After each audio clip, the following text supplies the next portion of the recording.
Welcome back to another episode of the My Latin Life podcast. Since 2014, My Latin Life has been your trusted guide to traveling and living in Latin America. Today, I'm joined by Eddy Quan. Eddy is best known for his Twitter account, where he has 75,000 followers. He's an expert email marketer from Australia who left Australia some 10 years ago to travel the world and is now based in Colombia. Eddy, how's it going, man? Doing good, man. Doing very good. Chilling in the afternoon here. Sorry about that noise before, but we're good to go. No worries, man. So I think you said you're in Bogota at the moment. Yes, yes. I've been here about like a little under 10 years. Hmm. But yeah, originally from Australia. Basically basically a Colombian resident now by default. That's awesome. Did you actually get a Colombian residency? Yes. I got my residency after about like 4 years of being here, 4 or 5 years. That's awesome. So I was thinking maybe to kick it off, you could tell us a little bit about your personal journey. I think a lot of the listeners will probably know you from Twitter. You drop some really good threads and provide a lot of value about how to grow online brands. And so, for anyone listening to this episode who's interested in growing their online profile, building like a personality account, building an email list, making money online, stuff like that, we're going to get into all that. But first, I just wanted to hear from Eddy his journey from Australia or from Malaysia to Australia to Colombia and everything in between. Okay, so it's a bit of a long story, but basically, I was born in Malaysia. My mom remarried when I was about 7, and then we moved to a smaller country called Papua New Guinea, which is, if you guys don't know, especially if you're North American, it's a, Papua New Guinea. Papua New Guinea is like a island country in the Pacific north of Australia. It's a tiny little country, but there's a huge mining community there. And so my stepfather was an engineer, and so we moved there. And then my parents sent us to boarding school in Australia. So I moved to Australia when I was 13, and I basically did high school and university in Australia. And seeing as I spent basically most of my developmental years in Australia, I identify as Australian, and my passport's Australian as well. Um, so I went to uni. I got a degree in finance, and then from uni, I basically went straight into the workforce. I always wanted to get into like banking and finance. I just thought it was a really cool sort of profession. And about, I Hmm. would say, 6 months after I graduated and got my first professional job, I realized that working in professional services is very very different from the lifestyle that was sold to me. So like when I was going through uni, I always thought, I'm gonna be wearing a suit, I'm gonna have money, I'm gonna have this awesome corporate job, it's gonna be amazing. And what I realized was that it's kind of like this, very much like high school. There's a hierarchy. There's like the popular group. There's the not so popular group, and you got to play these political games if you want to advance your career. And so basically, 6 months of my career, I was like, man, I just spent 3 years in university getting a degree to get a job that I actually really don't like. And I remember like the first like 12 months after I got into my first job, I finally had some money. So me and my friends went traveling in Southeast Asia. We went to Malaysia, and I met this Canadian Hmm. guy who was backpacking through Southeast Asia, and his experiences were just so it just seemed so adventurous and cool to me. That he was traveling around the world teaching English, moving from one country to another, and I'm thinking, man, I've got way more money than this guy. Why am I not doing all this cool stuff? So I had a plan because I part of my corporate job was they were going to pay for my master's degree. And so my plan, and basically, if you stay with the firm 12 months after you get your master's, they pay for everything. So I thought, all right, this is my plan. I'm going to go back at my master's, work for 12 months to pay off my debt, and then quit. And that's exactly what I did. And but then after I left the job, and went traveling. 6 months into that, I was like, well, there's no way in hell I can go back to a regular 9 to 5. I don't know how, but I'm going to figure out some sort of way to make money. And I made that realization when I was still in Europe. I finished my trip around Europe, went to the United States, and then I came down to Colombia, and then that's where I really started to figure things out in terms of the online business space. Yeah, that's awesome. So, how many languages do you speak now? Dude, just two. So it's weird. It's kind of embarrassing actually. I was born. So my parents are Malaysian Chinese. So I don't know if the listeners don't know much about Malaysia, but there's three key languages in Malaysia. It's Malay, that's the official language. There's Mandarin, so like Chinese Malaysians, like my family speak Mandarin, and then there's Hindi, right? So my family spoke Mandarin, but because my mom remarried my stepfather, we were basically obligated to speak English at home, and so I lost my Mandarin. I still sort of understand a little bit of it when I watch a movie. Like I'll pick up on words, but I can't converse in Mandarin, so I can Hmm. only really speak English and Spanish. Okay, so you don't speak Malay either. No, man, not at all. The thing is, like, I left because when I left when I was seven, and I we used to go back every year to visit like my grandma and stuff. And then over the as we got older, we just went back less often. My mom still goes back, but I haven't been to Malaysia for like over 10 years, and I don't really have I don't have a unfortunately I don't have a strong bond with all my extended family in Malaysia, and I haven't really kept up with the culture or the language. Hmm. And Papua New Guinea is a pretty cool thing. I know. I almost don't know how much it's a country versus not a country because I know it's part of the British Commonwealth. And yeah, I mean, what was it like to be there? I know it's kind of a crazy place because it's like thousands of tribes. They all speak different languages. It's one of the most ethnically and linguistically diverse places in the world. Um, what was it? And I heard it's pretty damn dangerous. What was it like to spend time in Papua New Guinea? Yeah, it's funny you say that, man. Like so just to give you guys some context, I was a kid when I lived there, so I was 7 years old. We lived in a house that was in a massive compound. So like we lived in the capital of New Guinea, which is Port Moresby, and that's the most dangerous city in the entire country. And when I say dangerous, I don't mean like South American dangerous where you can get mugged. Like I'm talking like violent dangerous, you can get killed, right? So Hmm. all the expat families, they all live in these private communities with like barbed wire fencing, private security guards, um, much like how you would think the ambassador or of Canada, for example, would live in Colombia, right? He would live in like a gated house with Right. private security. That's pretty much how all the expats live in New Guinea. But but like I said, because I was a kid, it just didn't feel dangerous. Like to me, all I did, but in hindsight, I could see how dangerous it was because like it wasn't like in America or Australia where you're running around riding a bike on the street, going out to go, walking to your friend's house by yourself, things like that. You would never do that in New Guinea.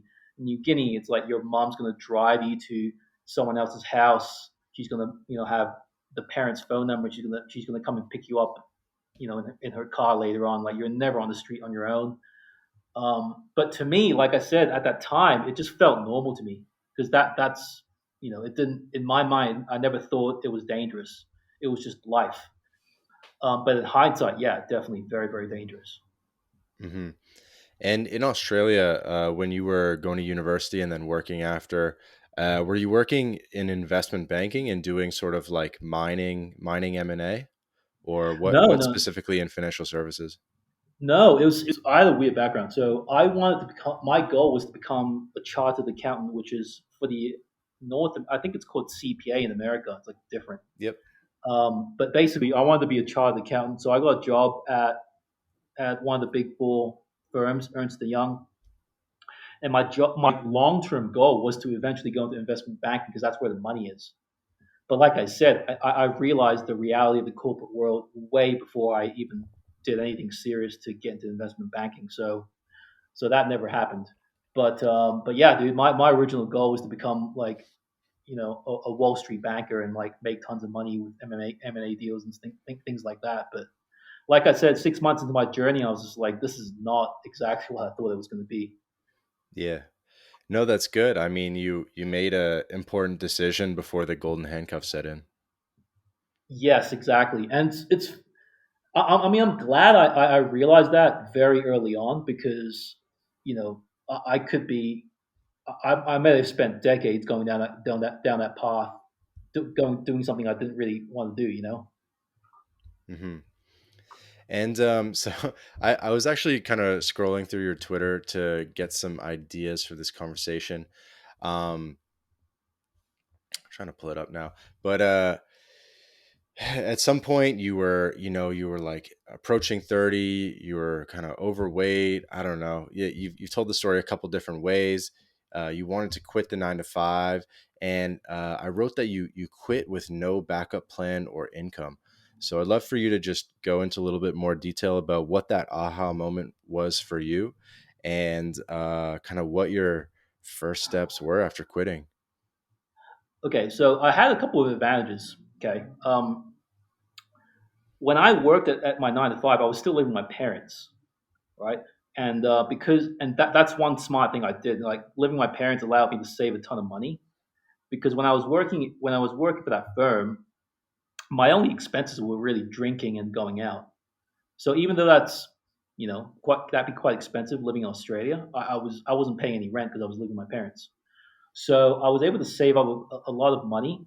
And my actual original plan wasn't to quit like entirely. It was to take a leave of absence for a year and then like move to America.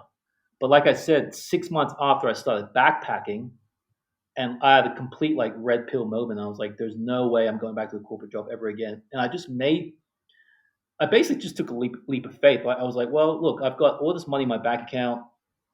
That's going to last me a couple of years. In that couple of years, I don't know how I'm going to do it, but I will figure it out." And I know that sounds stupid. I'm not recommending people do this. Okay, in my case, as you'll soon find out, like it held me back for a few years, not having that income. But it's just it was more. It wasn't a smart decision. It was more me being stubborn about the fact that I just cannot stomach even another day in a corporate environment.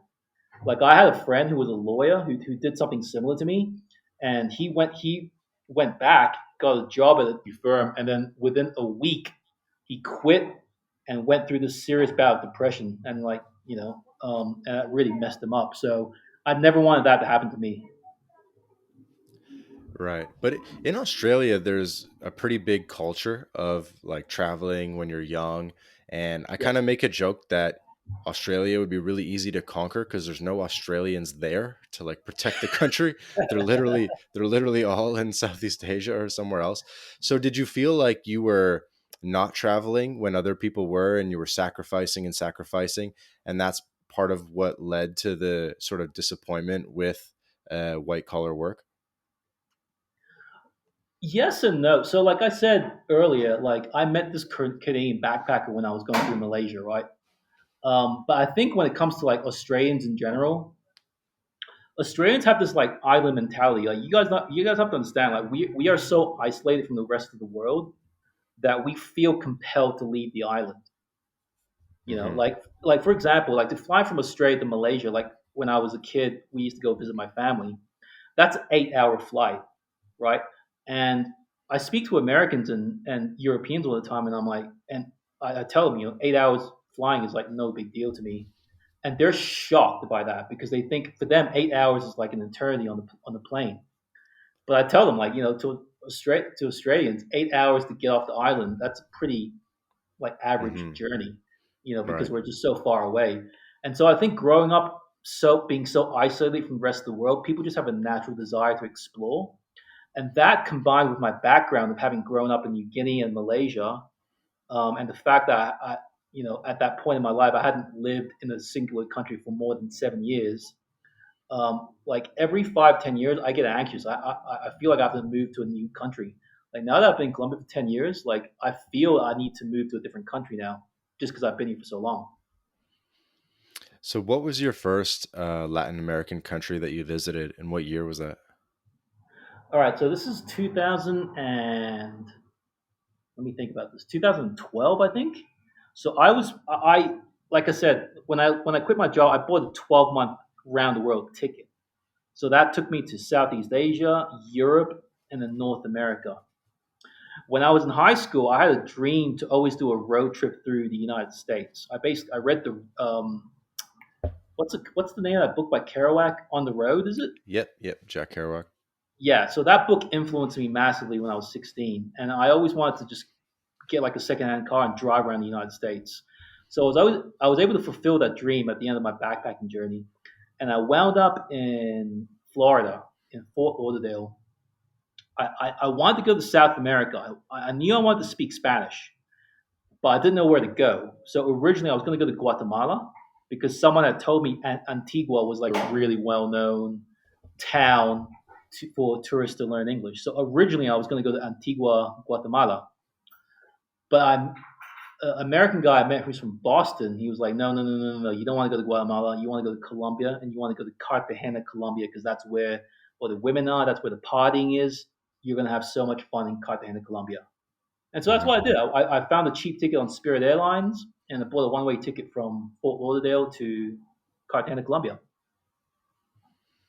That's awesome. So Colombia was your first Latin American country. I know you've traveled to some of the other ones now, but you Yes, basically made Colombia your home. yeah, man, yeah. And it's funny. Like I went to Cartagena because Cartagena kind of I felt at the time anyway, it's got every single sort of Latin American stereotype that you would expect it to have. The music, the people, the language. Hmm. Yeah, it's a first destination that I imagine might throw some people off. Yeah, it's quite so. I don't want to get into too much in Colombian politics, but basically, I believe like early 2000s, it was still kind of dangerous.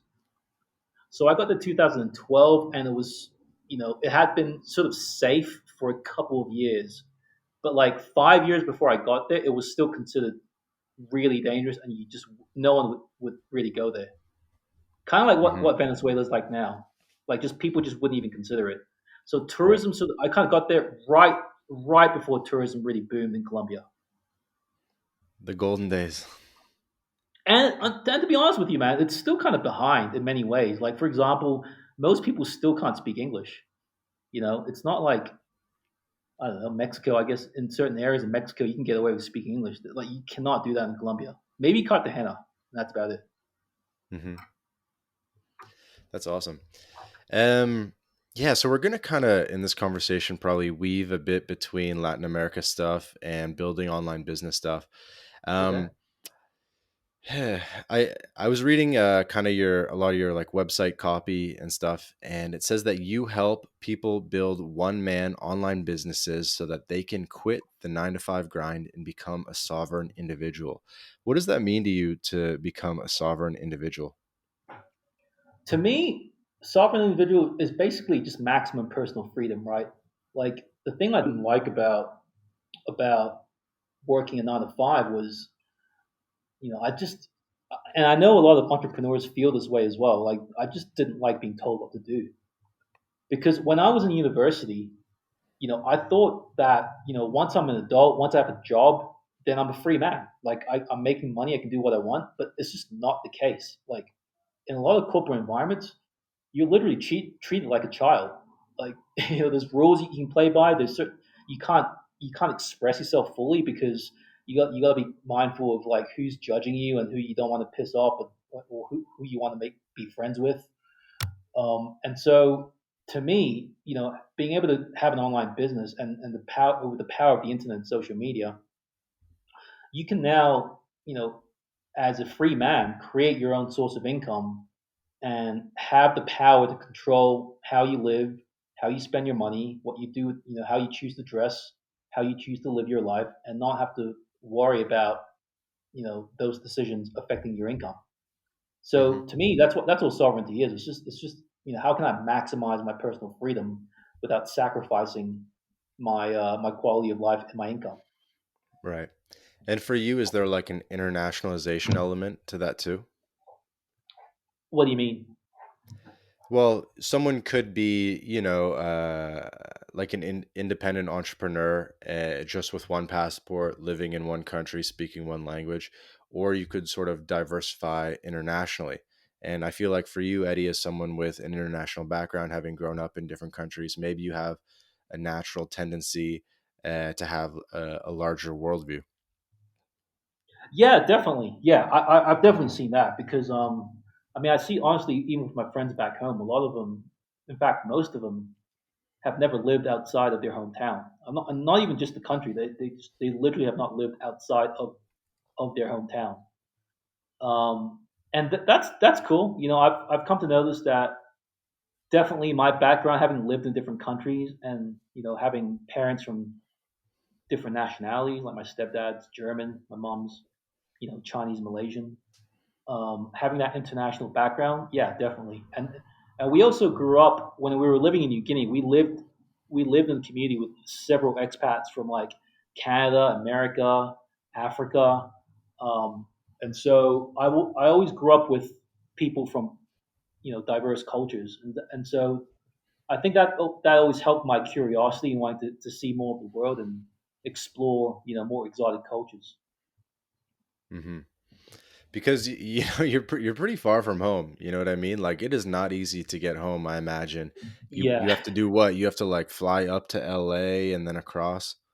So there used to be an easier route. I think they've removed it because of COVID, but basically the old route I used to take was Bogota to Santiago, Chile, Hmm. Santiago to Sydney, Australia, and then I would go from Sydney to Brisbane, which is my hometown. So that's like 8 hours from Bogota to Santiago, 14, 15 hours from Santiago to Sydney, and then another hour and a half from Sydney to Brisbane. Like it's basically a day and a half of flying. Yeah, it's pretty serious. Um, Yeah. yeah, that's awesome. And yeah, so and then I like tell me a little bit more about like the early days in Colombia after you quit your job. Like I imagine maybe the first couple of years you weren't making too much money, but you're having a good time. How old were you Yeah. at that time, by the way? So I was in my mid 20s. Um, I mean, it was exciting, man. It was really, really exciting because I got to Colombia. I couldn't speak a word of Spanish, and no one could speak English. And my only mission was to learn Spanish to the point where I could converse with. I could be conversationally fluent. But what I mean by that, maybe not have the perfect grammar, but if I could just converse with any random person, I would have been happy. Hmm. And so that desire to speak the language kind of like motivated me for the first, let's just say, 6 to 12 months.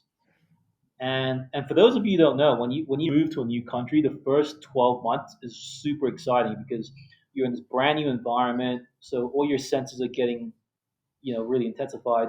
You're meeting all these fantastic people. You're learning the local customs. You're learning the local culture. You're meeting new people all the time. And so like that first 12 months, man, it was just exciting. That's how I would describe it. It was just exciting. Everything was new. Everything was adventurous. Hmm. Um, but yeah, it was just a ton of fun. Ton of fun. It must have been super cheap back then. Oh, dude. Um, I mean, yes and no. Like the thing is, so the dollar right now, the U.S. dollar is buying a ridiculous amount of pesos, like 4,200, 4,300 pesos. Back in the day, a dollar was buying 2,800 pesos. So the dollar has strengthened, but at the same time, as you say, the cost of living was really low back then in pesos. Like, you know, like one just to give you guys an example, like in Colombia, it's very common to have a set lunch meal. They call it almuerzo corriente, and Hmm. that's basically you pay a fixed amount and you get a soup, a main, and like a little dessert and a fruit and some naturally squeezed fruit juice, right? So I used to, when I first came to Colombia, you could get a lunch for like 7,000 pesos, which is like a couple of dollars. Now it's like double that, right? You have to pay at least 15, 20,000 pesos to get a semi decent lunch. Whereas back in the day, man, you can get one for like a really good lunch for like 7,000 pesos, which was, like I said, a couple of bucks. So yeah, it was dirt cheap back then, dirt cheap. And have you kind of like moved around cities within Colombia, or when did you kind of start basing up in Bogota, or were you more in Medellin at some point? Yeah, I was in so I when I first came here, I moved around a lot. So I was in Santa Marta, then I was in Medellin, then I was in Bogota, then I was in Cali, and I came back to Bogota because I was like running out of money and I had to find a job and I just did what every backpacker does, which is teach English. And at the time, all of the opportunities were in Bogota. And not only that, like all the expat friends I had made, like the ones I got along with the most, were all in Hmm. Bogota. Hmm. And it was kind of like it was the two common choices was either Bogota or Medellin. The only reason I didn't want to go to Medellin was because, and I know this sounds ridiculous, but I don't like being around with other backpackers because my feeling back then was, I need to learn Spanish. And if I just hang out with other travelers, other expats, other backpackers, I'm not going to learn anything. So I need to like find Colombian friends.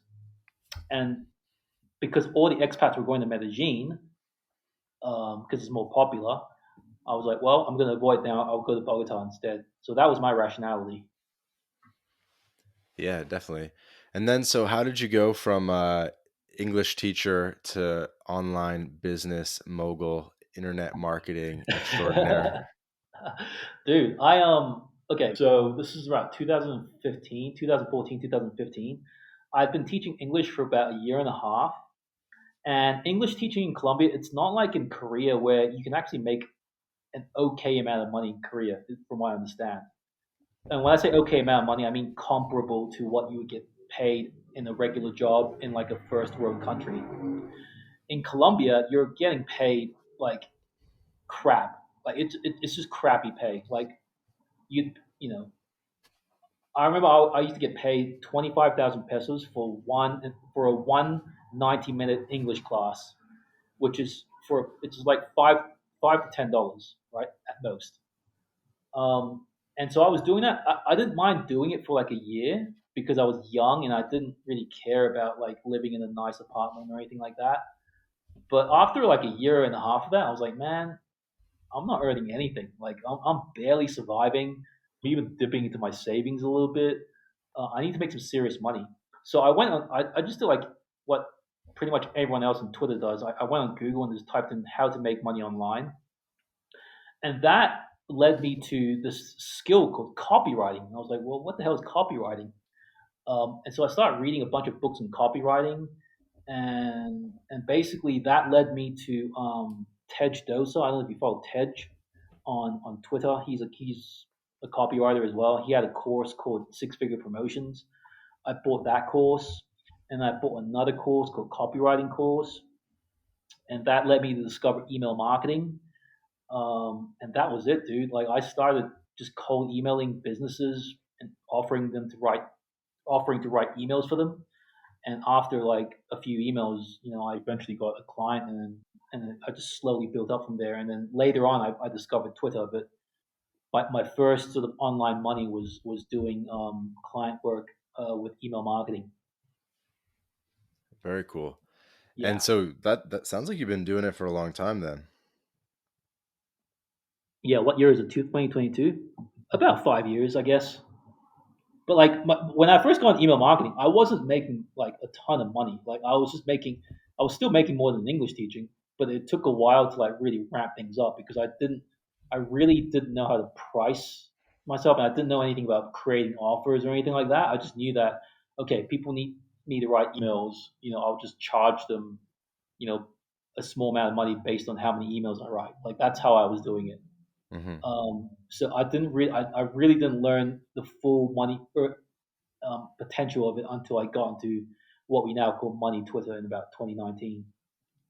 Right, right, and high ticket and all that stuff. Exactly. Oh, I always forgot. I forgot to mention in that window of time, and as I was doing email marketing, I also like did just low paying work on Fiverr, like writing crappy articles for like $10. Yeah, because I was going to ask. So, I mean, you were, investment banking track in Australia, chartered accountant, Ernst and Young, all that stuff, and then you get to Colombia in like 2012, but then you only start really making like internet money in 2017, right? Like, it does that sound right? You like for 5 years, you were more just like chilling, having a good time. Dude, yeah, like so the first couple of years I was in Colombia, I didn't do anything. Like I was just living off my savings. And then I taught English like part time, literally to pay the rent. But I was basically spending the entire time like studying Spanish, dating, just having fun, man. Like I really like because I saved up so much money from when I was working at EY, and I was just so stupid. Like I really did not care about money. I was like, well, absolute worst case scenario, I go home, live with my parents, get a job at McDonald's. Like it's horrible, it's embarrassing, but at least I'm not on the streets. That was my thinking back then. Got it. Got it. Yeah. You had one interesting tweet that said, once you discover people will pay you over $10,000 to write tweets, your perspective on money will change forever. What did you mean by that? So basically, I got on Twitter in 2019. Okay, and my goal on Twitter was like to build a personal brand and then eventually like sell my own products. But Twitter has evolved very quickly in the last couple of years. So about a year and a half of my journey, a guy in Guatemala named J.K. Molina came up and started Hmm. Twitter ghostwriting, right? Which is when you basically you write tweets for other accounts. And I thought it was kind of silly, and J.K. would always like, tell me like you gotta do ghostwriting, you gotta do ghostwriting. There's a lot of money in it, and I thought it was ridiculous. I was like, I'm not writing tweets for other people because it's just kind of boring and, there's probably not much money in it. And that all changed when I got my first big client. He paid me basically a lot of money to like build an account for him from scratch. I won't tell you guys how much it was, but it was basically in like the 4 or 5 figure range. But after I got that client, I was like, man, there's like all these entrepreneurs out there and all these really busy and very successful business people who don't have time to sit on Twitter all day, and they'll happily pay you 5, 10, 15, $20,000 to build an account for them because they literally don't have the time to do it, and they value that personal brand, that online presence. They're starting to see For the sure. value of having that online presence because a lot of these men, they're like kind of like pre-internet people, and so they just don't have the time to figure these things out. But they see the value of it, right? They see the value of having a public brand, and so that's what I do now. I help people like that build their brands. Okay. So you take someone with no Twitter at all and Yeah, say, hey, I'm going to make a Twitter for you and I'm going to build it up to whatever, 10,000 plus followers. yeah. I basically asked them like, why do you want a Twitter profile? And most of the time, it's like, like I said, these are like people who are successful. They have a ton of money. They have a ton of. They usually have some sort of business going on that's very successful. And what they're looking for, they're at the stage of their career where they're looking for like deals that they can. They're looking for like to build their network, and they're looking to build their digital Rolodex, for lack of a better phrase, because they've spent their entire career, building their business. They're not public faces, and so they hear this thing called Twitter, and they see billionaires like Elon Musk tweeting in public and making friends with other entrepreneurs. They want to get in on that action, but they don't have time, and so they're quite happy to pay a ghostwriter, however thousands of dollars they want to pay to build a profile for them, Hmm. so they Yeah, can they can I can essentially definitely meet tell those you people. that I see it. I mean, I get, on one hand, I can see it for any platform. Like if Yeah, you're a big brand or a famous guy and you go, hey, Mark Cuban, I'll build your TikTok for you or whatever it is. He'll be like, yeah, sure. Like, sure, here's yep, 20 grand, build it up, go for it. yeah, Whatever. Like, I'll build you the Mark Cuban Pinterest. You know what I mean? And it's like, yeah, it's like, why not? But, and yeah, then regarding like the networking, 100% agree. I mean, at this point, I'm getting like almost all of my guests on the podcast just straight from Twitter DMs. Like I did a few by email, but Twitter's yeah. just been way easier and it's been a awesome way to connect with cool people. Yeah, I mean, look, I've been invited on other podcasts before. Like, I don't go on all of them, but like, as soon as you messaged me, I knew straight away. Okay, I've read your blog before. I've seen your tweets. Like, I know who you are, right? And all of that leverage was because you started tweeting a few years ago, right? Hmm. And so that's what happens. Like when you have a public profile, it's like now you're not just like some random John 1 2 3 4 5. randomly DMing someone, right? You're that Latin life blogger guy, or you're that email marketing guy, right? So that's really what it is. It's basically like a digital business card that makes you Hmm. immediately recognizable for what you are and what your achievements are. And so that's what my clients want. Like they're not looking for money; they're looking for contacts, right? They're looking to DM that entrepreneur or that podcast platform, and have that the other person recognize who they are immediately. That's what they want. Yeah. And so, again, for context for people, like you have 75,000 Twitter followers, which is pretty damn big. And you have an email list with 6,000 plus people on the email list. What other platforms do you have, if any? It's really just Twitter and email. I'm right now. I'm like talking to a few guys and trying to thinking about building up my Instagram. But yeah, dude, it's right now. It's just Twitter and email. Like I don't know how these people build multiple platforms. It's so time consuming just to have a Twitter account. I guess they hire people, you know. But yeah, right now it's just mainly my Twitter and my email list. Yeah, you're definitely a good example of someone that's not spreading themselves too thin, and you're focusing on your strengths. Yeah, exactly. That's how I tell people. Like for me, I've always been decent with words, and even before I started writing tweets, I was always reading content on Twitter, and even before social media, I was a huge consumer of blogs. Like I read your blog. I used to read Jake's blog, Jake Nomad. I'm sure you've had him on your podcast before. Um, Jake Bolden, Nomada. Yeah. yeah, Jake I Nomad. haven't had him on the pod, but we talk like every day on WhatsApp. I'm gonna Oh, get dude, him you gotta on. get him I'm gonna on. get him on. But yeah, I used to read a lot of blogs, and so whenever people tell me they want to build social media, I always tell them like lean into your strengths.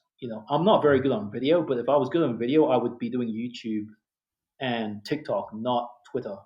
But I like words, so that's why I chose Twitter. Hmm. Yeah, it's funny you say that.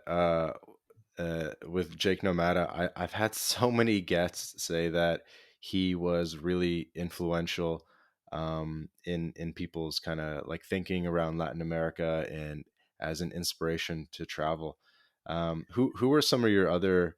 Well, give us maybe an anecdote about Jake if you have one, and then who are your other inspirations early on? So Jake, I started reading Jake's blog when I like a couple years after I moved to Bogota. So he used to have really good recommendations on like restaurants and like nightclubs and stuff like that, which you could sort by city, similar to your blog, right? And so I used to read both of your blogs for like just instead of reading Lonely Planet, I would just read Jake Nomada or My Latin Life. But the real inspiration, As you should, and anyone yeah, listening, we we exactly, we're way closer on the ground to this stuff, and you'll find information that you can't find anywhere else. Trust me. exactly. So, but the real OG inspiration, man, was I don't know if you remember it, but Boulder Determined, like that was the OG self improvement blog for men back in the day. Um, Hmm. and I it, that, yeah, you know, I actually never, I literally never read it. I know it's Victor Pride, right? yes, yes. I kind of just learned about it from Kyle Trouble talking about it, and I think a couple other Ah, people, but and I think okay. some people even worked for Victor Pride. I think Dylan Madden worked for Victor Pride a Yes, little bit out in yes. LA, but I didn't. So what was special about Bold and Determined? Okay. Here's what was unique about Bold and Determined. Like, it's really hard to create self improvement content for men without being cringe. And I'm sure if you guys spend time on Twitter, you'll know what I'm talking about. But like, there's a lot of accounts out there who who have that sort of alpha, get after it, be disciplined, self improvement style content, and it for some reason or not, for one reason or another, it just comes off as cringe because it's just not authentic.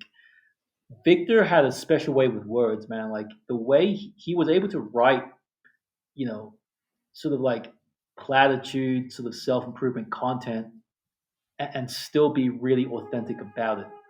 Hmm. And so he just had a special way, just the way, you guys, everyone listening to this podcast probably knows and is observing the way Andrew Tate's blowing up on social media. That's how Victor was blowing up with blogging back in the day. Like he just had a certain voice that resonated with young men. And at that time, I was in my mid 20s. I was kind of lazy. I mean, like I just told you guys, I was basically partying for like 3, 4, 5 years straight without making any money.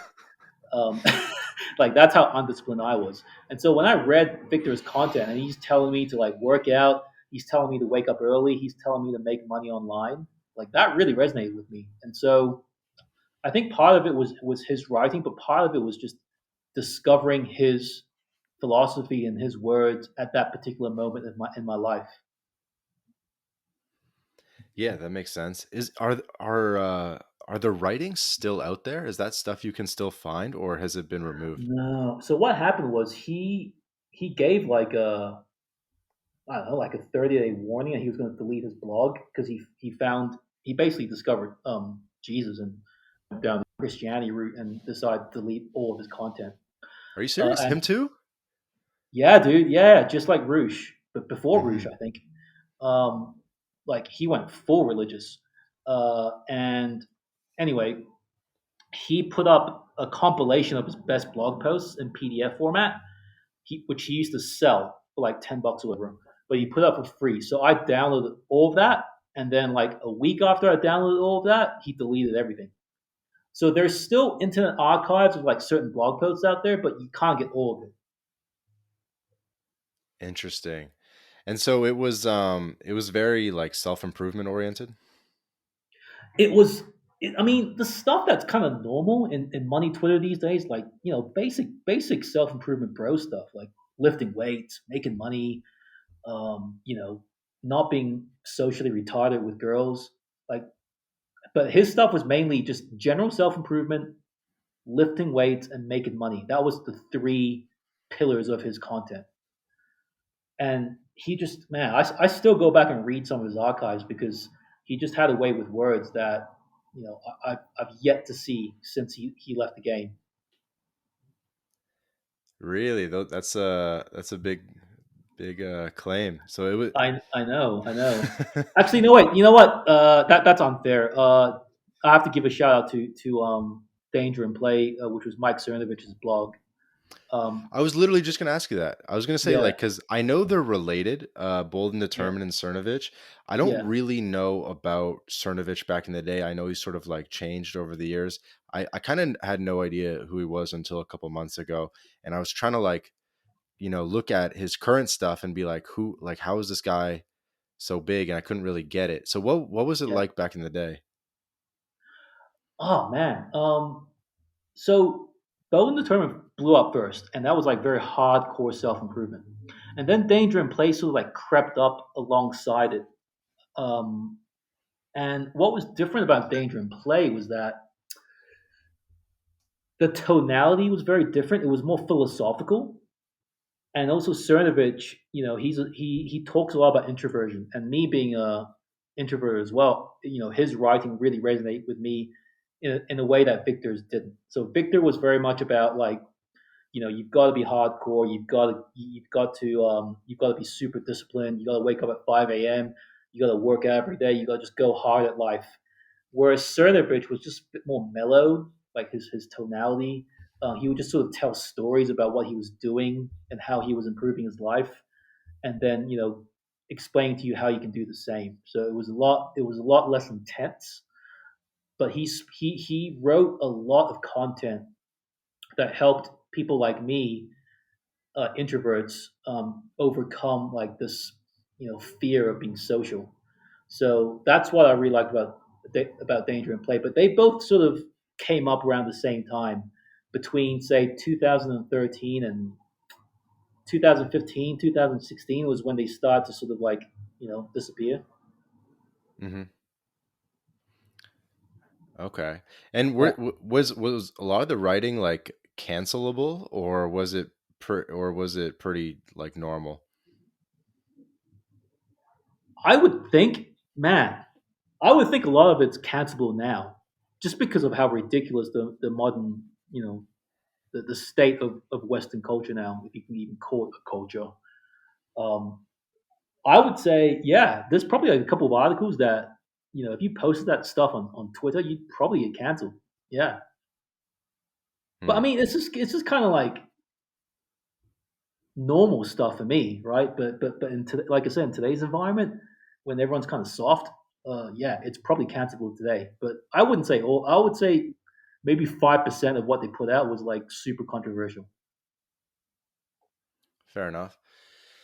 All right, we'll mix it up. That is, I do find it interesting to hear about sort of the history and how a lot of the main, like, I guess you could call them like Twitter personalities or self improvement people today kind of have their roots and their origins just from like a couple, like there's a common thread of inspirations, be it Victor or Cernovich or Roosh or Jake or a couple of these people.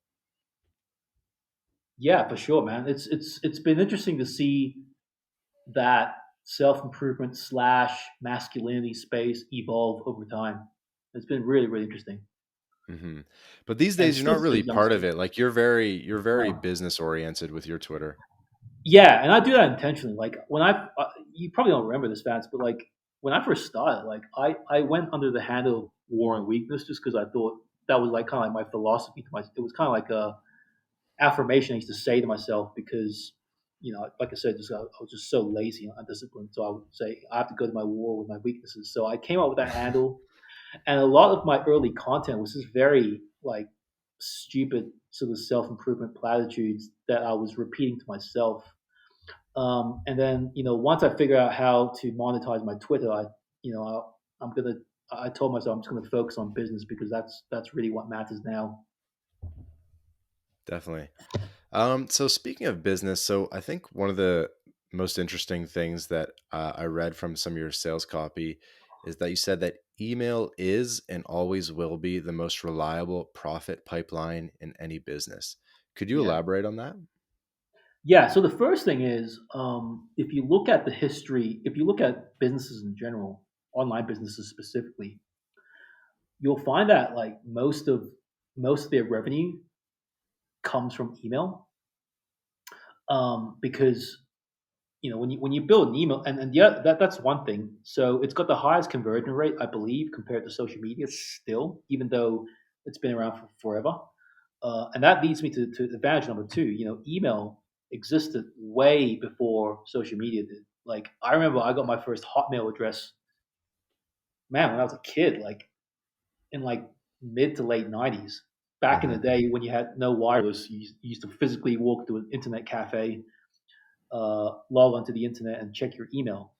And so, because of how long it's just been, of how prevalent it's been in people's lives, it's still the first thing people check. And so, obviously, you know, all internet money is just getting traffic and putting your offer in front of that traffic, right? And so, if you've got this guaranteed source of traffic, which is email, why wouldn't you take advantage of it?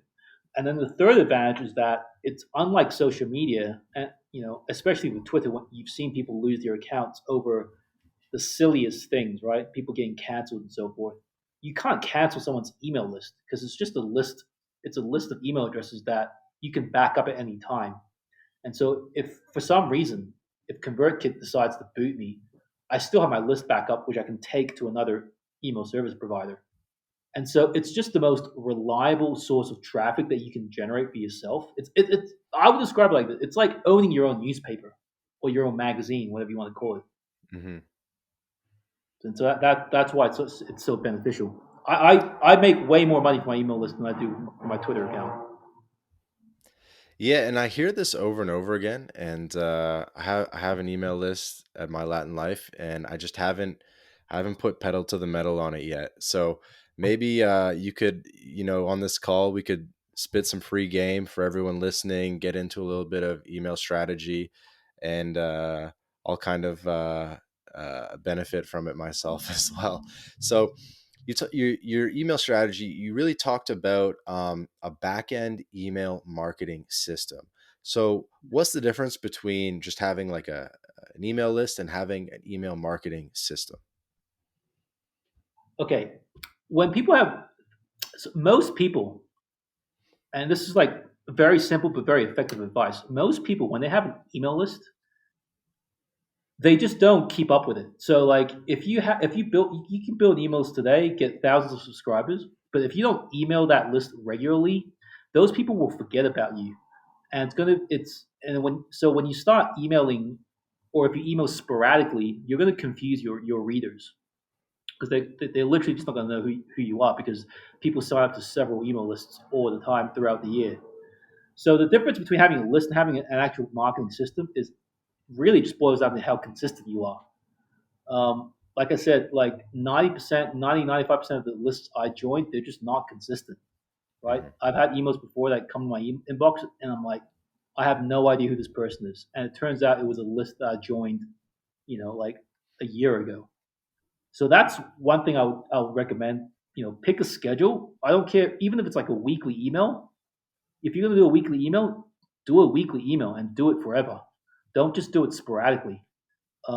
That's really the big difference. It's just how consistent you are. Okay. And this is probably like the lamest question, but are you afraid that if you email consistently, people are just going to unsubscribe? Dude, I used to think this was a problem. So when I started my list, I would only email like twice a week because, as you just said, I thought it's going to get lots of unsubscribers. But what I've noticed is that if you email frequently, so I email 5 6 times a week, which is very frequent compared to other marketers. Selfishly, your writing gets better because you do it every day. But B, I've actually found that my open rates have gone up the more frequent I email. And I suspect it's because people appreciate the fact that you're showing up every day to give them advice. Because here's the thing, like if you're, my list is about marketing and helping people gain financial freedom through online business, right? And so I know for a fact that people, they need that daily encouragement because life is tough, man. Like it's really hard to motivate yourself. And so if they see me in their inbox every day, giving them advice, giving them value, telling them stories, helping them solve their problems, then when it comes to like promoting an offer, like it becomes an easy sale.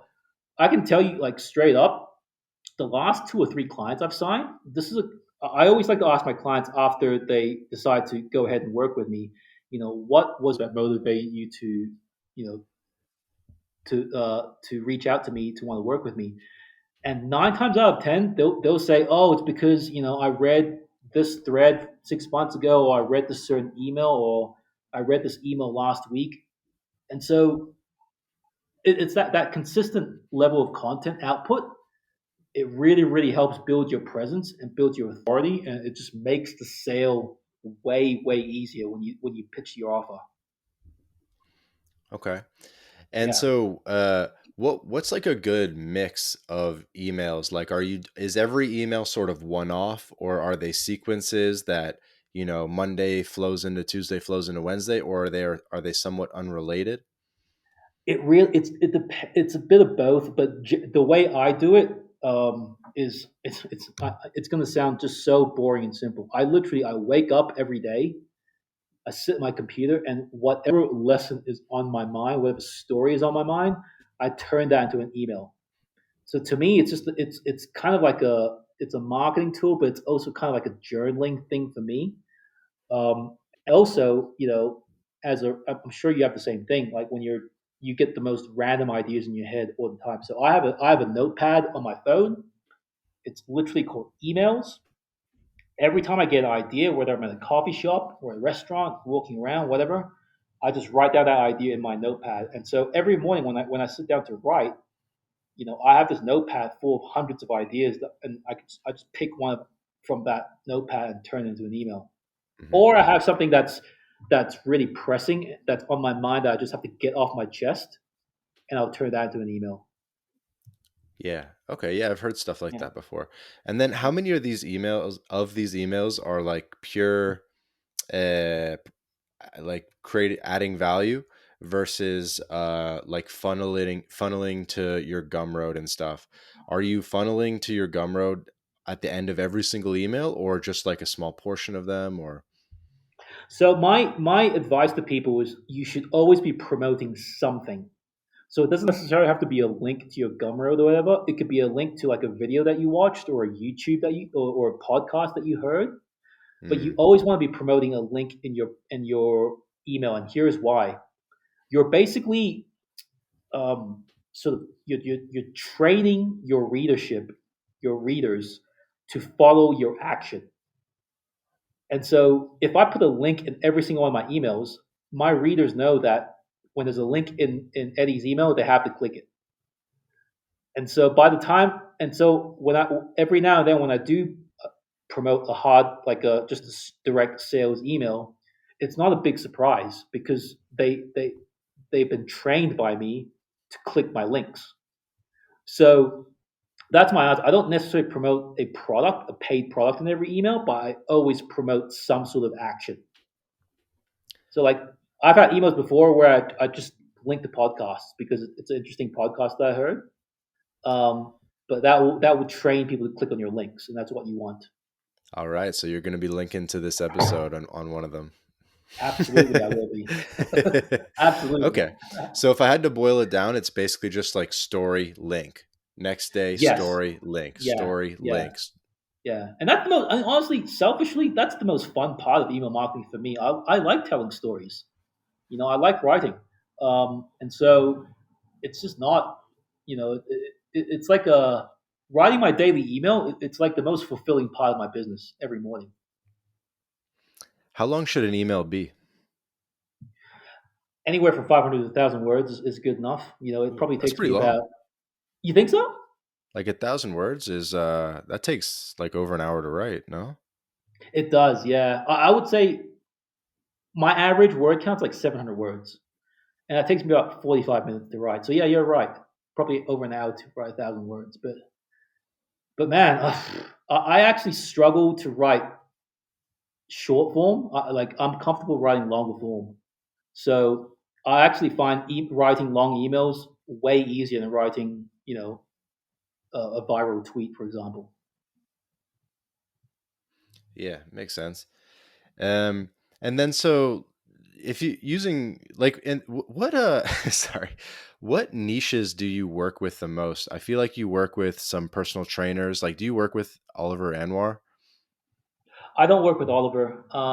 We're friends. I help him out every now and then, but I don't work with him directly.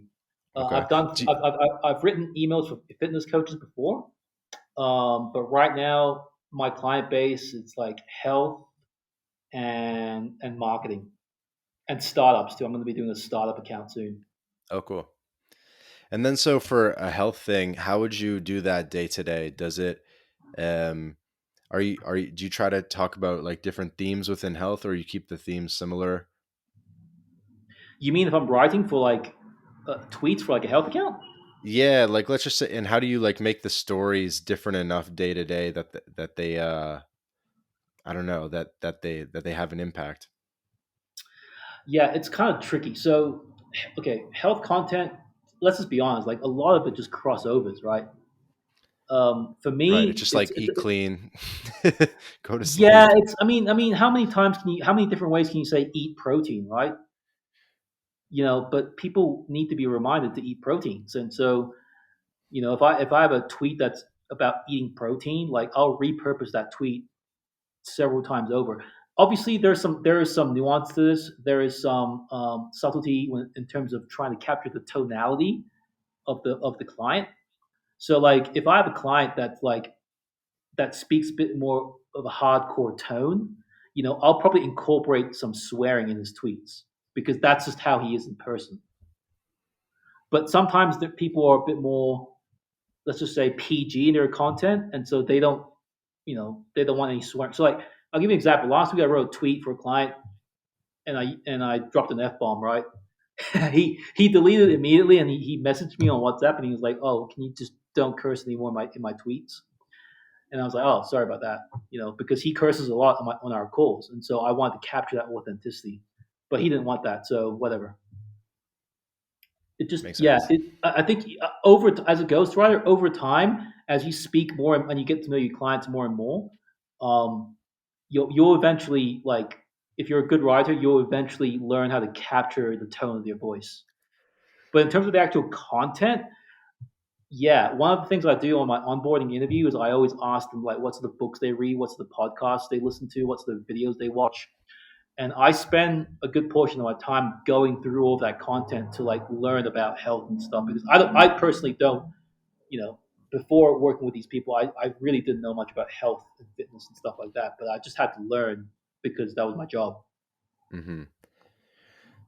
Okay, let's double down on storytelling for a second Yeah, because I think, in your opinion, that's probably one of the most important aspects, not only of email marketing, but perhaps all of marketing. What does yeah. it take to be a good storyteller, and what are the key elements of a good story? Holy crap, that's a complicated question. Um, it's a hard question to answer because I learned storytelling so indirectly just by consuming a ton of stories in my childhood. All right, a good story for me, the most important factor is that it has to have relatable characters. So, because the way we learn through story is we learn it um, by putting ourselves in the shoes of the characters in the story, right? And what a story really tries to teach is like how do you make good decisions, right? What would happen if you were put in this situation? So I would say a element of good storyteller is they create compelling characters. When I say compelling, I don't necessarily mean characters that are necessarily likable because there are compelling characters who are villains as well, right? But ideally, you want your character to be someone that's compelling, someone that's relatable, and people that and characters that capture the types of personalities that you encounter in day to day in real life. Hmm. The best storytelling advice I've ever gotten, I think it was Kurt Vonnegut who gave this advice. I don't know who it was. It was definitely a famous author, but he said just if you want to, if you're stuck on ideas, just write a likable character and then put him through hell, and that's essentially what a story is. You're seeing how the character goes through this journey, and so that when you eventually go through that journey, you're not as shocked as you could have been. And what can you do to increase the relatability? Do you appear more vulnerable, or appear slightly dumb, or I think you have to write. You have to you have to meet people. That's the first thing because you can't really write interesting characters if you don't know how people think, right? I mean, there's no surprise that all the greatest authors in the world, like guys like Hemingway, Ian Fleming, guys like that. Steinbeck is another one who I love. They all lived really adventurous lifestyles, right? Mhm. And so all of that direct life experience translated into their writing. And so I feel that as a writer, whether it's like copywriting or you're writing fiction, you have to go out and like live an interesting life and like go on adventures and experience things. And all of that direct life experience, it will come through in your writing, right? But really, when you're writing a good character, it's really important that you talk about not what the person is doing, but what's going through their mind. Like, how are they thinking about the situation? How are they making decisions? What insecurities and emotions are they feeling? That's really what you want. You want to get into the person's head. Right, right. Like their biggest preoccupations. Yeah, So exactly. let's just say it was like move to Latin America. You'd get in the head of someone, you'd get in the head of an Australian or a Canadian, and you'd Yeah. say, what is their biggest preoccupations about moving there? And you'd Yep. probably tell stories that illustrate that your family's going to be fine. And, Yeah. you'll be able to find healthcare and that kind of thing. Yeah. Exactly. Like if I'm writing sales copy for like a online business product, let's just say, and I want to appeal to like a 9 to 5er, I'm going to start the story by talking about the frustrations that I felt, when my boss got upset because I left at 7 p.m. when my colleague left at 8 p.m. You know, I'm going to talk about the frustration that I felt when I worked 60-hour weeks and I didn't get a single pay rise. The only thing I got was like a freaking Ernst and Young umbrella as a thank you for my 20 hours of billable hours that I billed every single week, and the hundreds of thousands of dollars that I made extra for the firm. And in exchange for that, I only got a shitty umbrella. You know, I'm going to lean into that. Hmm. Yeah, definitely makes sense. Definitely makes sense. Random question: why does everyone use Gumroad on Twitter? Oh, dude, it's just easy. It's just easy because it comes with a you can you know if you have an ebook on your if you have like a PDF for example on your Google Drive, you could probably slap together a very simple sales page on Gumroad, upload it with a payment processor attached, and have it have a link that you can send to your email list or to your Twitter following and make sales immediately. So it's just basically easy. I know the sales pages are ugly, but and I've tested this. Like I've built prettier, better looking sales pages with like card, but for some reason or another, it just converts better on Gumroad. Like people are used to Gumroad links on Twitter. I don't know why. Yeah, because what about like ClickFunnels, where it's like much more customized, and you can't Yeah, even really tell, you can't tell what the back end SaaS is. yeah. I don't know, man. Like I don't really have much experience with ClickFunnels, so I can only speak from Right, experience. right. But I just mean like a any sort of sales page where it's just like buy, and you don't really know that you're on Gumroad necessarily. Oh, I see what you mean. Like where like the SaaS's branding is not obvious.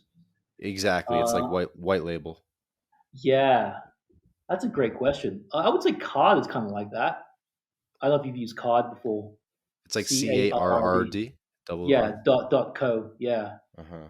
you can put up some pretty slick sales pages with that, but there is not as on the back end. Like there's not much. It's very hard to customize them, but their templates are really nice. And if you want to have like a slick looking sales page, and you don't want to spend hundreds of hours working on it, like Card's a really good option.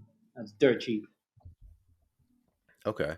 Yeah, if you don't mind, let's take a second and just talk about Gumroad because you use it, and then talk about sort of funnels in general and how Sure. people can kind of like do conversion and funnels and stuff like that.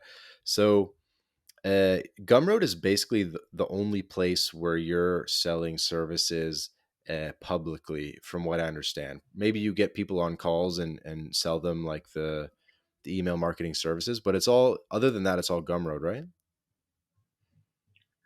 You mean in terms of products? Yeah, Gumroad. Yeah, Yeah. but So, they also have membership sort of platforms. I don't have a membership community, but I know a lot of people who do. mhm.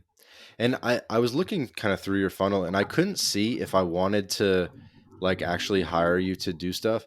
It's is the only way to actually get to hire you, and if I want to give you like 5K a month, is the only way to do that to book the call with you on Gumroad and like buy the PDF with the call package.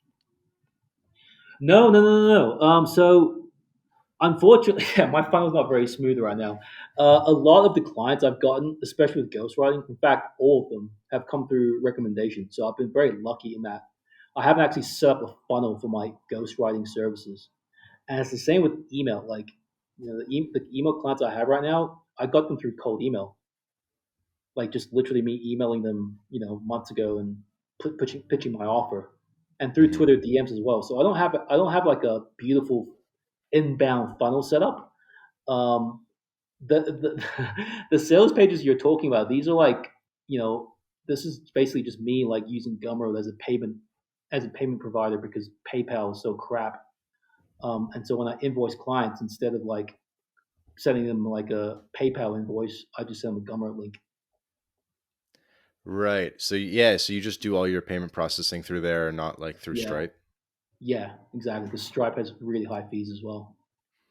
Have you ever thought about syndicating to like Amazon Kindle as well? I have not. You mean for like ebooks? Yeah. I haven't, man. I haven't. Like Because I've thought about like it's not exclusive. So you could put something on Amazon and Gumroad, and Amazon takes like a much bigger cut, but it's also, one of the world's largest search engines. I have thought, dude. I've thought about like creating like short, let's just say lead magnets, maybe charging Hmm. for like maybe charging like 99 cents, and then plugging my email list at the back of the ebook. I've had that idea for several months. I just never got around to doing it. I never tested it. Yeah, interesting. I saw one other thing that was cool about how you did the Gumroad is you have like your headline course for like 49 bucks, and then for like 59 bucks you get like four bonuses. And so you've kind of like Yeah, anchored the value of the core product as being 49, or maybe it was 59 bucks. So you've like yeah, anchored the value there. And then someone reads that and they go, "Oh, but I get like four crazy bonuses for only another 10 bucks." yeah, Like obviously I'll do that one, but you've already yeah, kind of like anchored the value to 50 bucks, which I thought it was kind of like a cool psychological thing. yeah. And then you can even like upsell them with like a control with a consulting call. So that I do that a lot with my products, like my email course. Hmm. So you get the base product, which is just the guide, and then you get the second tier is like you get the guide plus all these bonuses and every single new bonus that I create for the course in the future. And Hmm. then the third tier is you get all of that plus a 1 hour consulting call. And do you And I find that and I people bite on the call? Yeah, they do. And the good thing is I don't sell as many of them, obviously, but every time someone buys a higher the one with the consulting call, it's a much higher caliber client customer. Right. Like the ghostwriting client I'm about to start with, like in a couple of weeks, um, he bought the consulting call and he spent the entire consulting call complaining to me about his existing ghostwriter. And it turned out to be, it just ended up being a sales call. And like the only solution was just like, hey, do you want me to write for you? And he said, yeah. And that was it. Um, so in that situation, he paid me for the consulting call for me to sell him my writing services. Yeah, that's awesome. um So hopefully, like for the audience, this is helpful, because what's cool is that Eddie only really directs people to two places. It's join.eddyquan.com and it's Gumroad. And on Gumroad, he's basically selling one product, but with like different tiers. So I think what you're doing a good thing where you're not confusing the client. You're just sort of, um, tiering it to how much value they want to get out of that one product. Exactly. And then I even tried, you know what I tried to do in preparation for this call is I tried to play around with your URL and see if I could remove join.eddyquan and just go straight to eddyquan.com, and it didn't even really work. So your whole website is just like a landing page for the email list. Yeah, I bought that domain just for the email list, just so I can have like that clean link. Because like what happens is when you have when you use Aweber or ConvertKit or whatever, and you create a landing page on your platform, they give you this really ugly link with like characters and numbers and letters. Right. It's like 500 characters long. It's ugly. Right. Or you could just drop $10 on the domain name, right? Hmm. And set up a redirect. And then now you have a clean link, join dot whatever dot com. Yeah, I thought that was smart. And yeah, for anyone listening, your name is spelled EDDYQUAN, Eddie Quan. Yes, So sir. everyone can go to eddyquan.com. Join dot eddyquan dot com. Join.eddyquan.com. Right. For sure. For sure. Um, yeah, I feel like I've poked you enough on the funnel stuff. I don't want to make you give it away too much, but I'm trying to figure out how I'm gonna do it myself. Probably be setting up Gumroad in the very near future. Yeah, hey man, my DMs are always open to you. Whenever you need help with that sort of stuff, hit me up. I love talking about this stuff. Yeah, that's awesome. Let's top it off with like one or two last like fun things about Bogota. I mean, what is your like kind of routine look like in Bogota? Man, I have a super freaking boring routine. I wish I had a sexier one, but basically, I wake up. I'm an early riser, so I wake up around 6. I go for a. I live near like a really beautiful park, so I go for a walk. That's the first thing to get sunlight in my eyes. Come back, make coffee, and then basically from 7 a.m. to midday, I'm doing client work. I write my daily email first. Then I write all of the content for my client. So that's usually just threads and tweets. Hmm. And then midday, I usually go to the gym. Well, I do calisthenic stuff. So I go to the park and work out. The park's like 5 minutes from my house. So I go there, come back, have lunch. And then in the afternoon, I basically, I'm either like listening to podcasts, reading books, because I can't really focus in the afternoon. Hmm. Combined with doing admin work. So like admin work is like, you know, all the boring shit that you don't want to do, right? Like responding to emails, responding to messages, fixing, if the website's down, you got to fix that, like things like that. I do that in the afternoon. And then, have dinner at night. And then, sometimes I'll go out, have a drink with some friends or whatever. Um, and then I read and I go to bed. And that's literally my life right now. Unless I'm traveling, like I do like to travel every few weeks, every month. I like to take short trips around Colombia. Hmm. But yeah, that's 80%, 90% of my days. That's what it looks like. No, that's awesome, man. Because you own your own time. Yeah, I mean, the funny thing is, I probably do. No, I probably no. That's not true. I definitely work less than what I than when I was at EY, but I still wake up just as early, but the difference is I wake up because I want to wake up. Like, I would say that's the biggest benefit of like not having a job. I used to remember every time I heard the alarm clock when I was working, like I used to just dread it. Like I would hit the snooze button like 5 times, drag myself out of bed, and spend the entire commute to work thinking about all the crap I had to do that I didn't want to do. I don't have that feeling anymore. Like I really enjoy what I do. There's like very little stress in my profession, and that's how I like it. That's awesome. What was I gonna ask? Um, you must be getting close to Colombian citizenship, eh? Like in terms of like years of presence and stuff. Dude, I think I can technically apply for it now if I wanted to. I actually spoke to a friend about it, but there's a couple of hurdles I just can't be bothered jumping. Like they have a citizenship test where you have to Hmm. read the constitution and answer a few questions. I heard it's a very, very, very easy test to pass, but I just can't be bothered reading the Colombian constitution. I But bet yeah, it's online, or you could like get it through a lawyer, and they have like a copy of it, like the test. yeah. I mean, that's how I would do it. I would probably just drop a couple of $100 on the immigration lawyer and have him tell me what to do. For Um, sure. but yeah, it's from what I understand, it's super simple. For those who are interested, by the way, Colombia did just make a bunch of changes. They're releasing a digital nomad visa. So if you guys are interested, definitely check that out. Have you ever had someone from Australia or your previous life, Malaysia, etc., come visit you in Colombia? I caught up.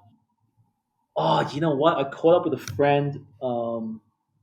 It's kind of a long story, but basically, the guy who I went to school with.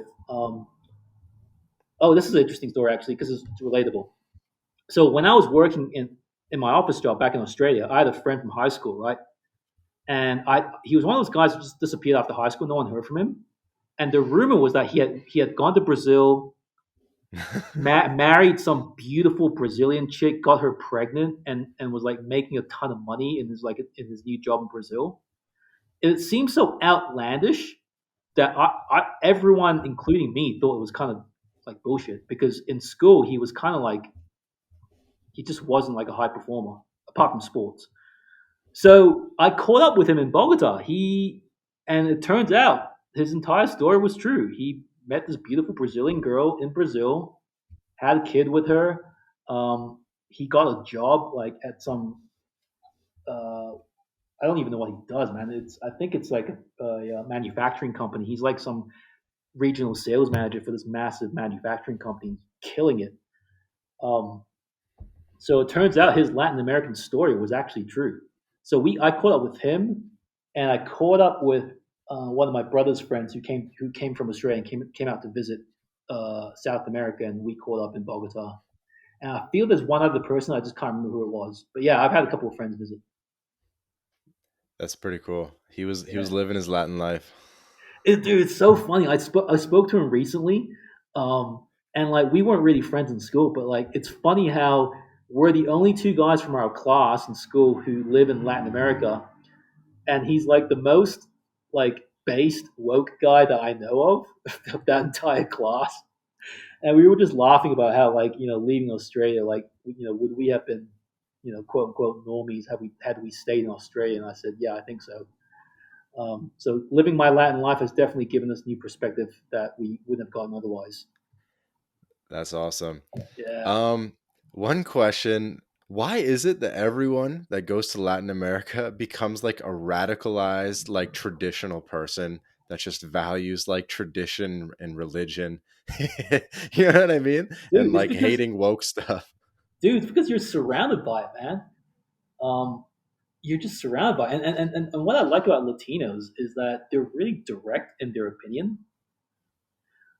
Oh well, let's give you an example of the woke stuff. So for those who don't speak Spanish, like in the Spanish language, like for example, it's very common. Like if you have a black friend, you would just call them black. You call them negro or negra. Like it's pretty common. And my ex girlfriend used to call her mom chubby, like gordita. Hmm. And so I think the nature of the language and like being so direct with each other in their communication, they just have no, they just don't, they literally don't comprehend the wokeness of like pronouns and stuff like that. They just literally wouldn't comprehend it. And I think Latinos, and I don't mean to offend Latinos, but they're a lot more primitive. They're a lot more in touch with their primitive side, Hmm. and that really comes through in the culture. And so when you live here, you just can't help but be absorbed by that energy. And also on the traditional front, I mean, people here are very traditional. They spend time with their parents. Colombia people, everyone's Catholic, and so when you're surrounded by these people, like you just can't help but see the benefits to it. I agree. I Yeah, agree. yeah, Okay, one last question, a little selfish one. that's Twitter good. threads. I'm really underutilizing Twitter threads, but you've actually written that they're like the nuclear best thing ever. Do you want to Yeah, expand on the benefit of Twitter threads real quick? yeah, man. So this is especially important if you're looking to either grow your following or make money. Twitter Threads is where you should be putting all of your focus on. So Threads in general, compared to tweets, get a lot lower engagement, but they have, but you'll get higher quality engagement. So, for example, if you have a coaching offer, you're a fitness coach, instead of like just writing platitude tweets about drinking water and eating steak, you can create a compelling piece of content, a compelling thread that tells people how to burn fat, how to gain muscle, how to look better, or the stuff that your clients want. And what that's going to do for you, it's going to show people, because threads, they take time to write. It's kind of like a mini blog post, right? If you just write just a few quality threads, that will demonstrate to people that you are an authority in this area, and that's going to help you build that brand that we were talking about. And Hmm. also, if you're looking to get followers, man, just tell interesting stories about yourself and what you've accomplished. That's literally all you do. When I take a ghostwriting client, like I tell them, I can't work magic. Like if you don't have any compelling stories or any interesting achievements, like I just won't work with you, because it's going to be a disaster for me and a disaster for you, because I've got nothing to work with. But if you're someone who's like built businesses, you've traveled, you've done all this cool stuff, all you have to do is just turn those into stories and put them in thread format. Yeah. And I find it's easier to have kind of like the last tweet in the thread be the call to action, the join my email list, etc. Yeah, yeah. And here's another thing that's interesting. Like I've written probably thousands of tweets. Like you said, I've got 75,000 followers. Most of those followers have come from a few threads that I wrote. I'll have to go back and pick out which threads they were, but like you'll find, Twitter growth, it's not really linear; it's more exponential, and the spikes in your growth and engagement, I guarantee you, will come from threads. Yeah, I tend to agree. Yeah. So yeah, man. I mean, and so for someone like you should definitely lean into it because you've been writing for years. You've probably got a ton of content on your blog that you could turn to thread format. 100%. Yeah, I got to work on that. Yeah, you're giving me homework, man. I think, and hopefully, all the listeners out there too have definitely gleaned a couple pieces of advice. So, we definitely all thank you for your time here today. No worries, man. It's been an absolute pleasure. I didn't expect to talk so much about business, but that was cool that we did that. I was expecting us to talk about just Latin American living and Latin culture and things like that. So it was a nice, pleasant surprise. Yeah, like I said, we tried to weave the two together a little bit, but I mean, you're just so good at what you do from the email stuff and marketing stuff. So, I definitely enjoy learning from experts. I appreciate that, man. Thanks for having me. Thanks for joining another episode of the My Latin Life podcast with Eddy Quan. Eddy, thanks so much for coming on, man. Really appreciate it. No, this is a good chat, man. Thanks very much. Yeah, man. Wishing you all the best in Colombia, and I definitely want to see a Colombian passport in your hands in the near future. I'm gonna make it happen.